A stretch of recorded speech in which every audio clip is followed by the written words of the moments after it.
Hello guys, welcome to online education platform career maker for government job.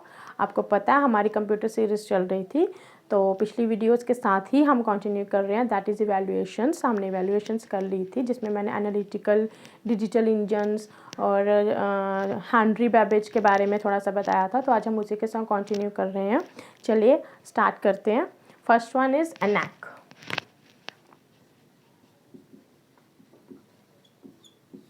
ठीक है, ENAC क्या होता है? देखिए, कंप्यूटर में बहुत ज़्यादा इंपॉर्टेंट है एब्रीवेशंस, जो कि हर किसी एग्जामिनेशन में बार बार पूछा जाता है। किसी भी एग्ज़ाम में, किसी भी कॉम्पिटिटिव एग्ज़ाम में, चाहे वो हाई लेवल के हैं चाहे वो लो लेवल के हैं, तो सबसे पहले हमारे लिए ज़रूरी होता है एब्रीवेशंस जानना। तो ENAC की फुल फॉर्म क्या है? चलिए स्टार्ट करते हैं यहीं से। ENAC की फुल फॉर्म है electronic numeric integrator and calculator. Calculator भी हो सकता है और कंप्यूटर भी हो सकता है। ठीक है, अब मेन चीज़ें देखिए, इसको हम ज़्यादा डिटेल में नहीं लेके जाएंगे, क्योंकि मेन पॉइंट ही जानना ज़रूरी है। इसकी एब्रीवेशंस क्या है, किसने इसको इन्वेंट किया था, किस ईयर में किया था और किस पर्पस के लिए किया था। बस यही 4 चीज़ें ज़रूरी होती हैं हमारी इवैल्यूएशंस में। बाकी की चीज़ें हम डिटेल में पढ़ेंगे। ठीक है, अभी सबसे पहले तो ये हो गई इसकी full form, that is abbreviations, that is electronic numeric integrator and computer, या फिर कैलकुलेटर भी हम इसको बोल सकते हैं। देखिए, अब सबसे मेन चीज़ क्या है, ये कब इन्वेंट हुआ था। डिफरेंट बुक्स में हिस्ट्री को लेके स्पेशली डेट्स कभी भी एग्जैक्ट नहीं दी जाती हैं। तो इसमें कुछ बुक्स में अलग दिया है, कुछ बुक्स में अलग दिया है, किसी में 42 है, किसी में 45 है। तो ये आप माइंड सेट रखिए अपना कि कभी भी हिस्ट्री को लेके डेट्स पर क्वेश्चंस नहीं किए जाते हैं। ठीक है, तो फिर भी मैं इसकी डेट, जहाँ तक मुझे मतलब मैंने जहाँ तक कंसल्ट किया है, तो इसकी डेट्स कहीं पे 42 है, कहीं पे 45 है, कहीं पे 46 है।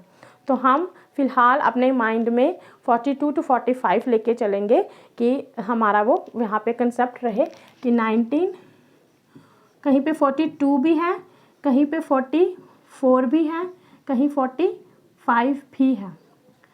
ठीक है, तो हम फिलहाल हमारा क्या है, इसका आप इतना लेके चलिए। अब मेन है कि इसको इन्वेंट किसने किया है।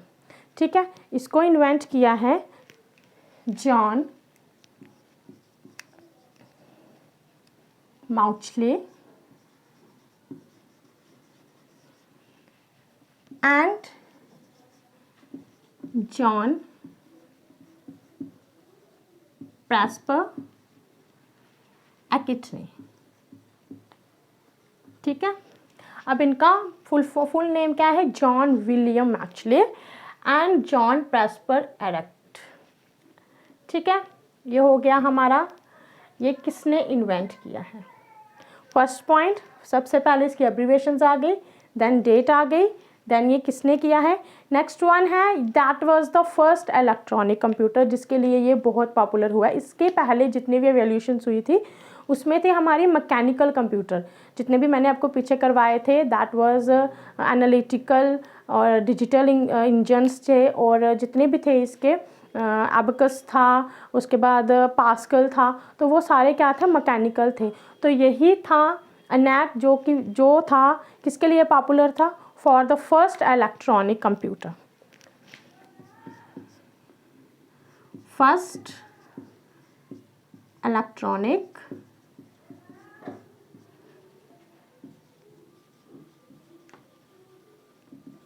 कंप्यूटर।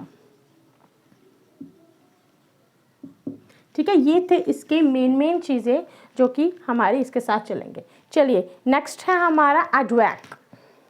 अब EDVAC क्या था, पहले हम इसकी एब्रीवेशंस लिखेंगे। EDVAC हो गया electronic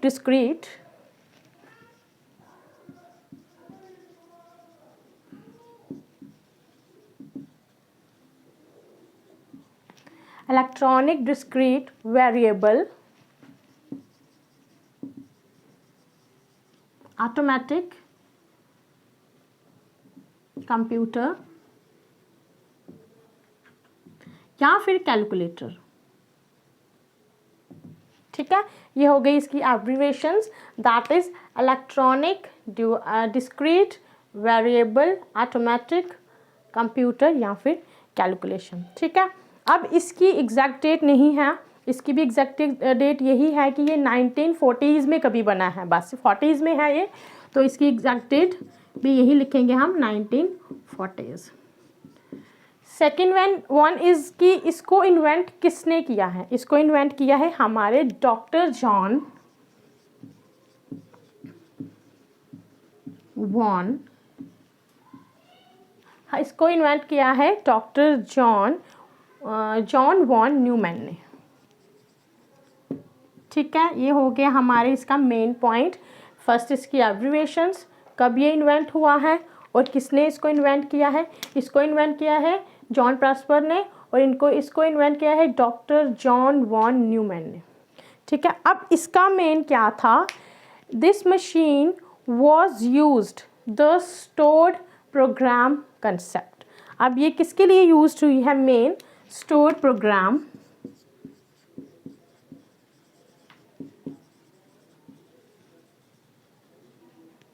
concept.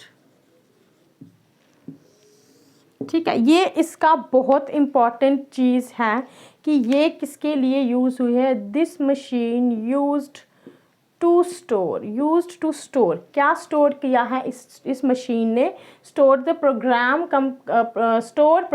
Concept. Store program concept क्या हुआ, देखिए जैसे हमारे पहले क्या आए थे, कैलकुलेटर, जो मैंने आपको बताया था कि अर्थमेटिक उसमें होता था सिर्फ plus minus related to addition और सब्सट्रैक्शन, बट उसमें हमारा डाटा स्टोर नहीं होता था।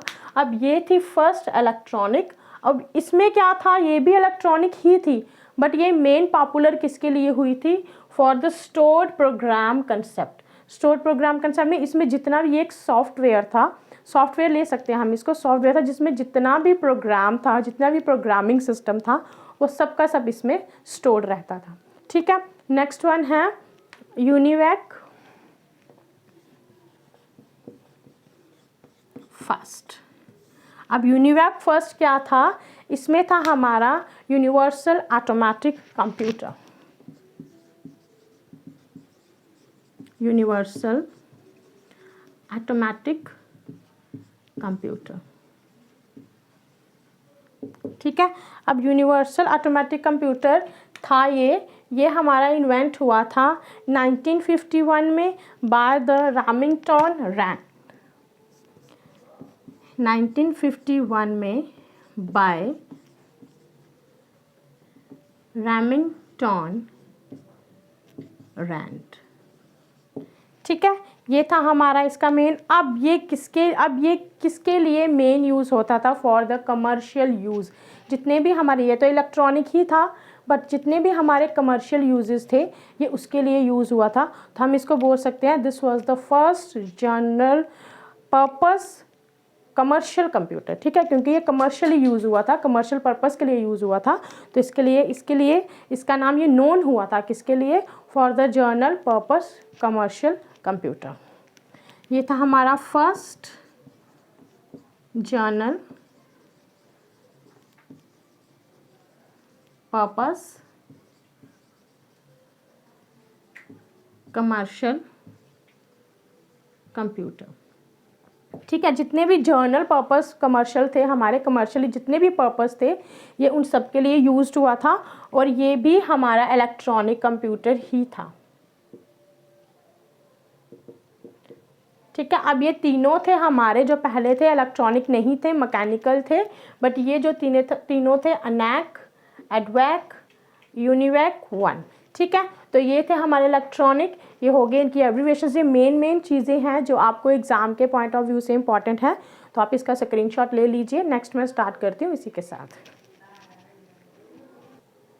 चलिए, नेक्स्ट है हमारा मैंने आपको इवैल्यूएशंस करा दिए हैं। अब नेक्स्ट है हमारा जनरेशन्स ऑफ कंप्यूटर। देखिए, जनरेशन्स ऑफ कंप्यूटर का वैसे तो मैं चाहती थी कि 5 की 5 मैं आपको एक साथ करा दूं, कि जिसमें आप डिफ्रेंशिएट कर सको कि फर्स्ट जनरेशन्स में क्या क्या यूज़ हुआ है, सेकंड जनरेशन्स में क्या क्या यूज़ हुआ है, वो कैसे वहाँ पे इनका किस किस चीज़ों का यूजेस है, इनमें क्या क्या चीज़ें चेंजेस आई, और ये सारी चीज़ें हम डिटेल में पढ़ें।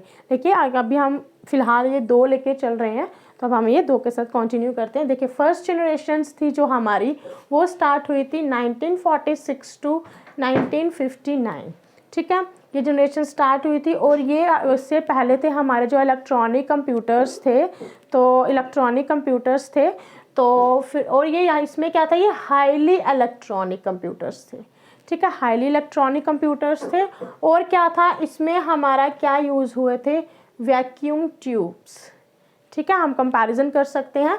फर्स्ट वन जनरेशन है 1946 टू 1959, ठीक है, उसी के बाद हमारी स्टार्ट हुई 1959 to 1964, that was the second generation computers, second generation थी कंप्यूटर की 1959 से लेके 1964 तक। नेक्स्ट इसमें ये तो हाईली इलेक्ट्रॉनिक कंप्यूटर्स थे, ये भी हाईली इलेक्ट्रॉनिक कंप्यूटर्स थे, ठीक है, क्योंकि बहुत ज़्यादा बड़े बड़े रूम से भी ज़्यादा बड़े बड़े इनके साइज़ होते थे, तो ये इलेक्ट्रॉनिक से ही चलते थे। लेकिन अब तो बहुत ये सिस्टम चेंज हो गया कि हम पूरे के पूरे वर्ल्ड को हाथ पे लेके चल रहे हैं थ्रू फ़ोन, गूगल वगैरह। तो पहले ये बहुत बड़े होते थे। इसमें क्या यूज़ होती थी, वैक्यूम ट्यूब्स, ठीक है, सिस्टम को कंट्रोल करने के लिए इसमें यूज़ होती है वैक्यूम ट्यूब्स। और इसमें हमारे यूज़ होते थे यूजेस ऑफ ट्रांजिस्टर्स, ठीक है। अब ये फर्स्ट जनरेशन से सेकंड जनरेशन तक का चेंजेस कैसे आया, पहले वैक्यूम ट्यूब्स थी, नेक्स्ट हमारा क्या यूज़ हो गया, ट्रांजिस्टर्स। अब ये क्या था, relied on the low level language programming language, that is LLPL, इसकी एब्रीविएशंस भी पूछ सकते हैं, लो language programming, low language programming, ठीक है। अब इसमें क्या था, और ये क्या थे हमारे, ये थे as compare to first generation, ये तो हम ह्यूज बोल सकते हैं, अमाउंट्स के उस टाइम पे तो इतने ज़्यादा होते भी नहीं थे, तो ये हमारे लो लैंग्वेज यूज़ करते थे। और as compare to first generation, जो हमारी सेकेंड जनरेशन थी वो चीपर थे, फर्स्ट जनरेशन से चीपर हो गए थे, रिलायबल हो गए थे, एंड लेस पावर कंजम्पशंस, ठीक है। वैक्यूम ट्यूब्स थी जो बहुत ज़्यादा इलेक्ट्रिसिटी एमिट करती थी, ठीक है, हीट बहुत ज़्यादा ये वो देती थी, तो उसके कंपैरिजन में सेकेंड जनरेशन में ये चेंजेस आना शुरू हो गए कि ये लेस पावर कंजम्पशन कर रही थी as compare to first generation. चलिए अब इसमें ये जो था low level programming, low language भी हो सकता है, लो लेवल प्रोग्रामिंग लैंग्वेज भी हो सकता है, ठीक है। अब उस लैंग्वेज को क्या बोलते हैं, मशीन लैंग्वेज। अब ये मशीन लैंग्वेज क्या थी, जो थी ये हमारी कौन सी लैंग्वेज यूज़ करती थी लो में, that is binary language. Binary language आपको पता होगा, जो हमेशा 0 और 1 की लैंग्वेज ही समझती थी, that was only 0 and 1। Suppose कोई पॉजिटिव आंसर हुआ तो उसके लिए 1 होता था, कोई नेगेटिव आंसर हुआ तो उसके लिए 0 होता था, ठीक है। अब नेक्स्ट है इसमें batch operating system. First of all what is operating system. Operating system वो होता है जो एक यूज़र को कंप्यूटर के साथ कनेक्ट, एक सॉफ्टवेयर है जो एक कंप्यूटर को कनेक्ट करता है यूज़र के साथ, और यूज़र को कनेक्ट करता है कंप्यूटर के साथ। और batch operating system means 1 instructions at a time. अभी तो हम एट अ टाइम बहुत सारी इंस्ट्रक्शंस दे सकते हैं, बट फर्स्ट जनरेशन में क्या था, batch operating system. That means आप कंप्यूटर को, ऐसा ऑपरेटिंग सिस्टम था, ऐसा सॉफ्टवेयर था कि आप एट अ टाइम एक ही इंस्ट्रक्शंस दे सकते थे, एक से ज़्यादा आप कोई भी इंस्ट्रक्शन इसमें नहीं दे सकते थे, ठीक है। अब और क्या था, ये एमिट लॉट्स ऑफ हीट। अब बहुत बड़े बड़े थे, ह्यूज थे, ये पूरे रूम के जितने हम बोल सकते हैं, तो ये बहुत सारे इलेक्ट्रिसिटी रिक्वायर्ड थी, इसके लिए बहुत सारी इलेक्ट्रिसिटी रिक्वायर्ड थी। और ये एमिट बहुत सारा, जाहिर सी बात है, बहुत सारी इलेक्ट्रिसिटी रिक्वायर्ड होगा तो बहुत सारा ये हीट भी एमिट करेगी, तो ये हीट भी एमिट करती थी और इसको इलेक्ट्रिसिटी भी बहुत ज़्यादा ज़रूरत थी। नेक्स्ट था हमारा huge in size, at least 30 ton weight. अब इसका 30 टन के जितना वेट होता था, बहुत ज़्यादा ह्यूज होते थे। और अभी लेकिन जो हमारे कमर्शियल यूजेस के लिए थे, ये ज़्यादा कमर्शियल यूज़ के लिए नहीं था, इसमें हमारा कमर्शियली यूज़ नहीं होगा, ठीक है। जैसे ऑब्जेक्टिव में ये पूछ सकते हैं कि बैच ऑपरेटिंग सिस्टम कब, कौन सी जनरेशन में स्टार्ट हुआ, तो that was in first generation में low level language programming language use होती थी, that was a machine language. Machine language कौन सी थी, बाइनरी, 0 और 1 की फॉर्म में ही ये वहाँ पे कोई भी इंस्ट्रक्शंस को लेता था और अकॉर्डिंगली वो आंसर करता था।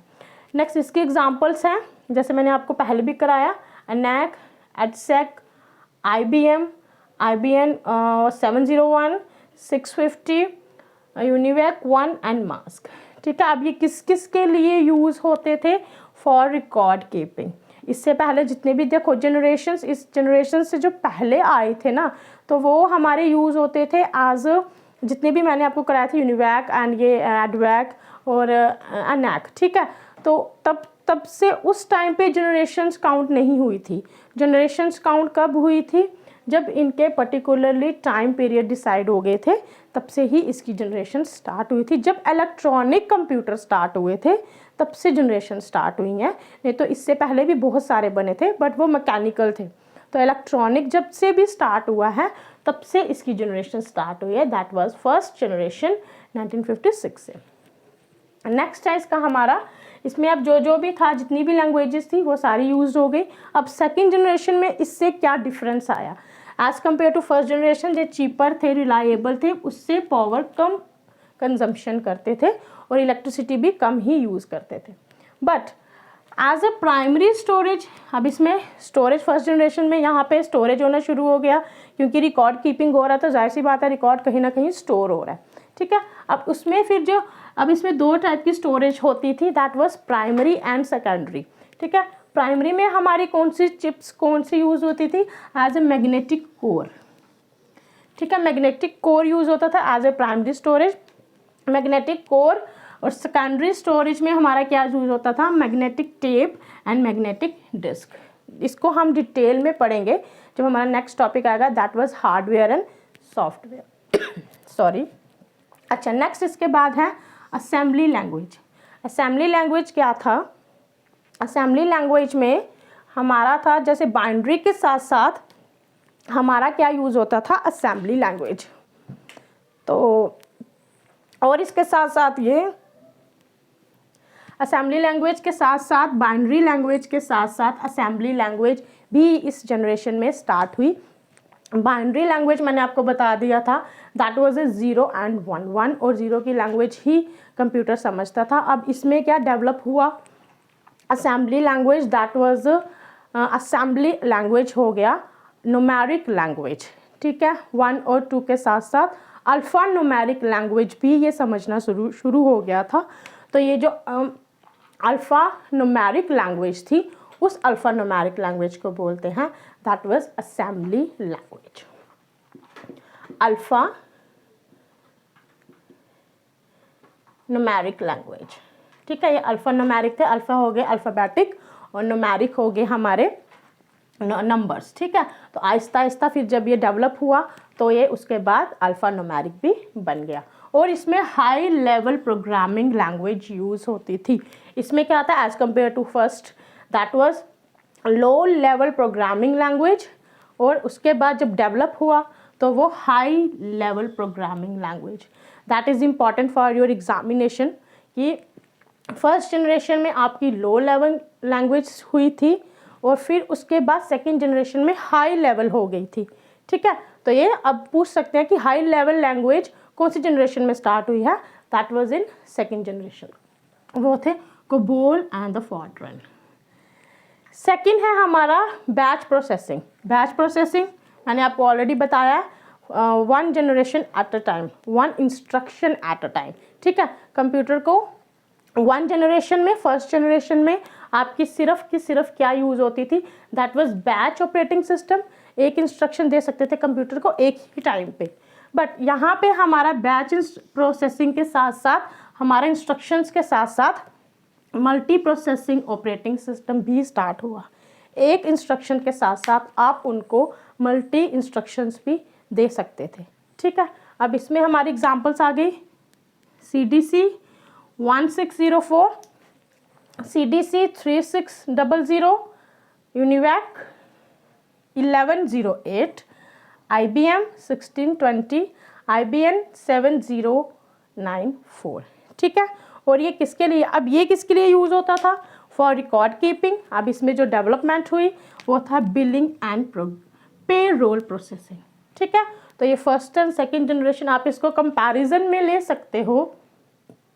ठीक है, कंपैरिजन में ले सकते हो कि फर्स्ट जनरेशन में हाई इलेक्ट्रॉनिक थी, इसमें यूज होते थे वैक्यूम ट्यूब्स, इसमें ट्रांजिस्टर्स, ये थे बैच ऑपरेटिंग सिस्टम, और ये थे बैच ऑपरेटिंग सिस्टम के साथ साथ असेंबली लैंग्वेज भी ये यूज़ होती थी इसमें, और ये हाई लेवल थी।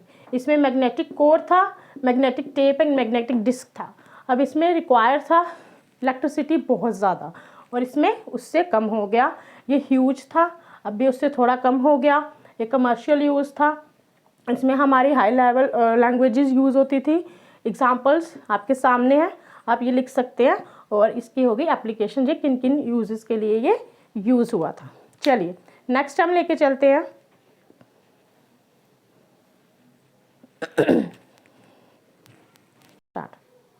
नेक्स्ट है हमारी generation third and generation fourth. Second और फर्स्ट आपने आई होप समझ ली होगी। अब हमारा इसमें आ गया जनरेशन थर्ड। अब थर्ड जनरेशन कब स्टार्ट हुई है? 1965 से लेके 1971 तक, ठीक है। अब उसमें फर्स्ट जनरेशन में क्या था? वैक्यूम ट्यूब्स थी, सेकेंड जनरेशन ट्रांजिस्टर्स थे। अब ये थर्ड जनरेशन है जिसमें आईसीज यूज हुए थे, दैट इज इंटीग्रेटेड चिप। अब इंटीग्रेटेड चिप क्या थी? ये एक ऐसी चिप थी, ये थी एक सिलिकॉन सेमीकंडक्टर चिप। अब इसमें क्या था? इसमें अब ये हमारे थी इंटीग्रेटेड चिप जिसमें एक सिलिकॉन सेमीकंडक्टर चिप थी, जिसमें हमारे बहुत सारे ट्रांजिस्टर्स, रेसिस्टर्स और फैब्रिकेशंस, ये सारे चिप्स थी, सारे सर्किट्स थे, एक तरह के सर्किट्स थे जो ये सबके सब फैब्रिकेटेड हुए थे हमारे इस इंटीग्रेटेड चिप में, ठीक है। जिसमें हमारे जितने भी रेसिस्टर्स होते थे और हमारे ट्रांजिस्टर्स होते थे, ये सारे के सारे सर्किट्स थे जो कि हमारे इंटीग्रेटेड चिप के अंदर इन्वेडेड थे, फैब्रिकेटेड थे। फिर उसके साथ हमारा क्या होता था? कंप्यूटर और ज़्यादा एफिशिएंटली वर्क करना शुरू हो जाता था, और ज़्यादा स्ट्रॉन्ग इसकी एफिशिएंसी हो जाती थी, और वर्क ये बहुत से ज़्यादा ये इसको हम मल्टी यूज़र्स बोल सकते थे कि इतने हाई लेवल का ये काम करना शुरू हो गया। तो ये सब हमारा कब स्टार्ट हुआ? जनरेशन थर्ड में। अब नेक्स्ट हमारा आ गया लार्ज स्केल इंटीग्रेशंस। यही से आपको पता चल रहा है LSI, दैट इज large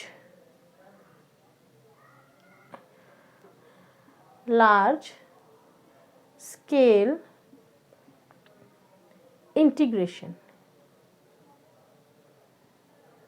जिसमें एटलीस्ट 100 से लेके 1000 चिप्स इसमें इन्वेडेड थी, फैब्रिकेटेड थी, कि लार्ज स्केल इंटीग्रेशन हुआ जिसमें 100 से 1000 चिप्स फैब्रिकेटेड थी, इन्वेडेड थी, कि जिसमें लोग बहुत ज़्यादा एफिशिएंट में मल्टी यूज़र्स लोग इसको यूज़ कर सकते थे एट अ टाइम, और ये वर्क भी बहुत ज़्यादा एफिशिएंटली वे में करती थी।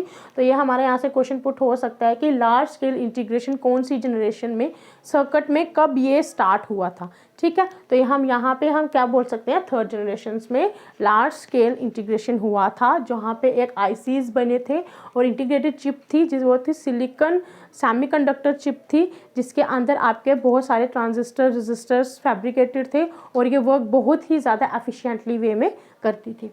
नेक्स्ट ये था remote processing, time sharing means कि एट अ टाइम अगर ये मल्टी यूज़र है तो मल्टी प्रोसेसर है, मल्टी यूज़र भी है, तो यहाँ पे बहुत सारे लोग एट अ टाइम काम भी कर सकते थे, इंस्ट्रक्शंस ज़्यादा से ज़्यादा ये हैंडल कर सकता था, और उस पर जितनी भी कमांड्स आती थी, इंस्ट्रक्शंस आती थी, उस पर ये वर्क कर सकता था। तो एट अ टाइम ये टाइम शेयरिंग भी था और टाइम सेविंग भी था। और ये मल्टी प्रोसेसिंग ऑपरेटिंग सिस्टम था। ये था first time accessible to mass user, ठीक है। जितने भी इसके यूज़र्स थे, फर्स्ट टाइम ऐसा था कि वो मल्टी प्रोसेसेस पे यूज़ कर सकते थे। अब as compare to first and second generation, ये उससे थोड़े स्मॉल साइज़ हो गए, रिलायबल हो गए एंड फास्टर कंप्यूटर हो गए, ठीक है। अब उस जैसे सेकेंड जनरेशन में मैग्नेटिक कोर था, इसमें भी as a magnetic core primary devices, primary storage medium use हुआ था। अब HLL जैसे उसमें मैंने सेकेंड जनरेशन में कराया high level languages, program languages, उसमें कोबोल था, पास्कल था। अब इसमें बेसिक भी स्टार्ट हो गया, बेसिक भी इसमें शुरू हो गया। नेक्स्ट इसकी एग्जांपल है IBM, ठीक है। ये आपके लिए होमवर्क है, ये आपको खुद इसकी जितनी भी हमारी ये एब्रीवेशंस है ये आपको खुद सर्च करनी है, ठीक है। 360, PDP, हनीवेल 6000 एक्सेट्रा। तो ये सारी इसकी एग्जांपल्स हैं। अब वो किसके लिए यूज़ हुआ थे? फॉर बिलिंग और पे रोल। अब ये हो गया एयरलाइन रिजर्वेशन सिस्टम के लिए, मार्केटिंग के लिए, फॉरकास्टिंग के लिए, क्रेडिट कार्ड बिलिंग के लिए। तो ये सारे इसके यूजेस हो गए और ये सारे as compare to first generation और ज़्यादा डेवलप होना शुरू हो गए। नेक्स्ट है हमारा fourth generation, that is from 1971 to till now. अभी तक हमारी कौन सी जनरेशन चल रही है? फोर्थ जनरेशन चल रही है, साथ ही में फिफ्थ भी स्टार्ट हो गई है जिसमें आर्टिफिशियल, वो मैं आगे कराती हूँ, ठीक है। वो सारे यूज़ हुए। अब इसमें क्या था यूज़ हुआ है? अब इसमें आईसिस व सिलिकॉन चिप मैंने आपको बताया जिसमें 100 to 1000 तक के पीपल चिप्स इंटीग्रेटेड थे और बहुत सारे पीपल वहाँ पे एट अ टाइम मल्टीटास्किंग कर सकते थे। नेक्स्ट अब ये क्या हो गया? वेरी लार्ज स्केल इंटीग्रेशन, ठीक है। अब as compare to third generation थी लार्ज स्केल इंटीग्रेशन, ये थी very large scale integration.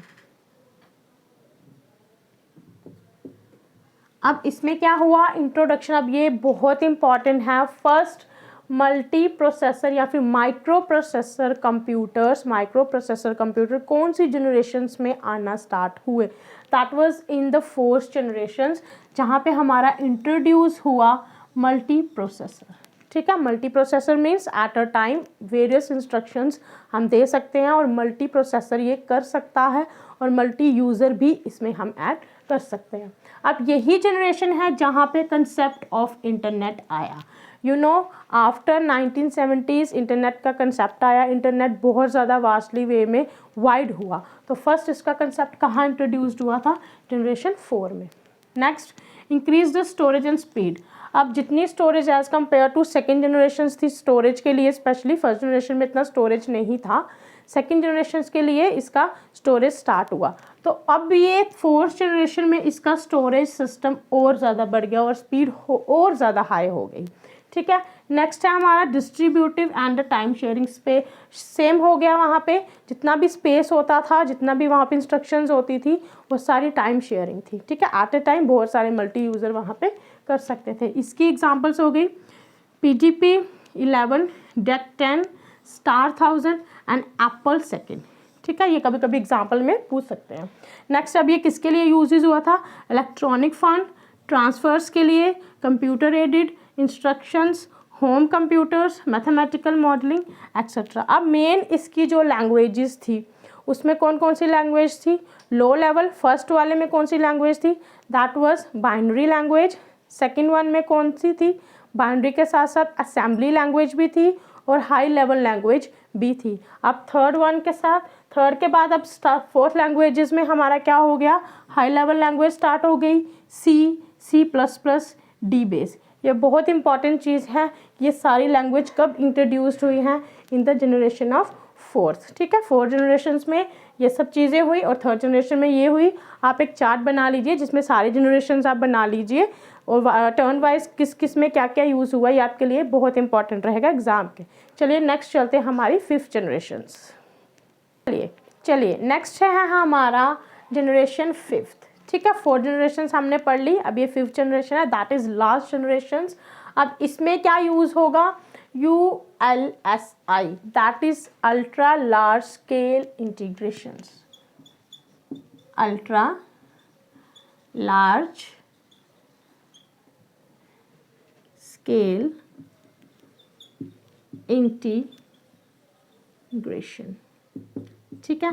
As compare to first generation उसमें थी लार्ज स्केल इंटीग्रेशंस, फिर हो गया very large scale integration and the most important the fifth generation में होगा अल्ट्रा लार्ज स्केल इंटीग्रेशन, ठीक है। अब ये AI क्या है? Artificial intelligence, artificial